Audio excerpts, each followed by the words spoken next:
Alam mo ba kung ano yung nag-iisang trabaho na sobrang hirap? Yung pinakamahirap na trabaho? Trabaho na araw-araw OT? Trabaho na araw-araw paggising mo pa lang kailangan tatrabahuin mo na? Trabaho na walang pahinga? Trabaho na walang sahod? Merong ganyan! Merong ganyan, hindi lang napapansin. Hindi lang napag-uusapan. Alam mo kung ano yon? Pagiging housewife. Di ba? Pagiging magbahay. Pagiging isang ina.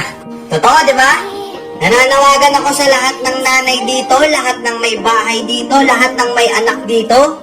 Panoorin niyo tong video na to kung tama lahat ng sasabihin ko. Napakahirap pala talaga maging isang housewife, ano? Pagising mo sa umaga, mag-aasikaso ka. Naglilinis ka ng bahay habang nag-aalaga ka ng bata. Ikaw magbabudget ng binibigay sa'yo ni mister na sahod niya. Naubos na yung oras mo araw-araw, matutulog kang puyat, gigising kang pagod. Tapos bukas ganun ulit. Aasikasuhin mo yung bahay, aasikasuhin mo yung bata. Magluluto ka, maglalaba ka, maglilinis ka, mamamalansya ka. Maghuhugas ka ng pinagkainan, ikaw gagalaw sa buong bahay. Tapos ano kapalit? Pag-uusapan ka ng ibang tao, palamunin ka lang daw. Tapos minsan kay questionin ka pa bakit wala nang natira sa pera. Saan mo dinala yung pera? Saan mo ginastos? Tapos ikaw sasagot ka, hindi mo ba nakikita? Hirap na ako mag-budget araw-araw. Eh, questionin ka pa. Hahanapan ka pa. Wala kang choice kundi gawin yung mga trabaho na yun araw-araw. Kahit na minsan marami kang naririnig na pinag-uusapan ka, napakadali lang naman yung ginagawa mo, nasa bahay ka lang naman. Hindi naman ikaw yung nagtatrabaho. Simpleng-simple lang yung gagawin mo. Gusto ko lang malaman ng lahat ng mga nanonood dito na huwag niyong minamaliit yung mga babae porket nasa bahay lang sila. Hindi porket na andun lang sila, nasa bahay sila, di sila umaalis, wala na silang ginagawa. Sobrang hirap na trabaho. Sobrang nakakapagod.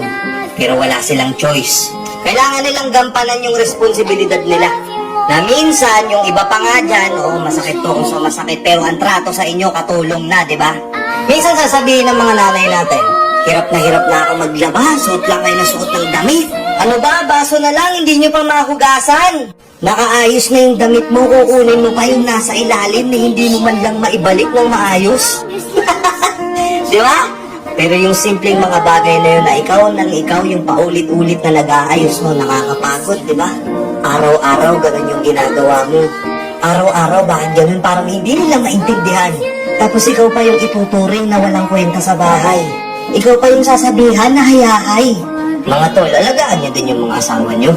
Hindi porket bumili ka ng bagong electric fan, hindi porket bumili ka ng aircon, hindi porket bumili ka ng bagong washing machine, rewind mo na yun sa misis mo, hindi. Ikaw pa rin naman makikinabang nun eh.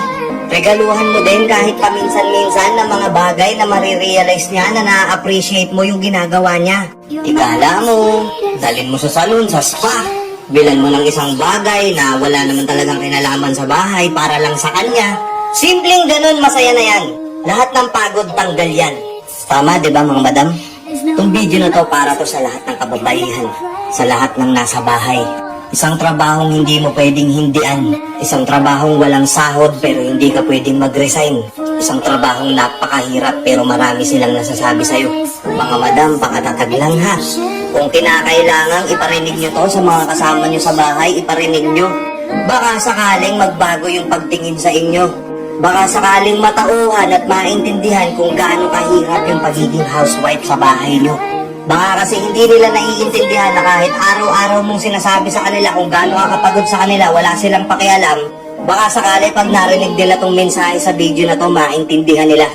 Alagaan nyo si Mrs. Asawa yung kinuha mo. Hindi katulong. Kuha!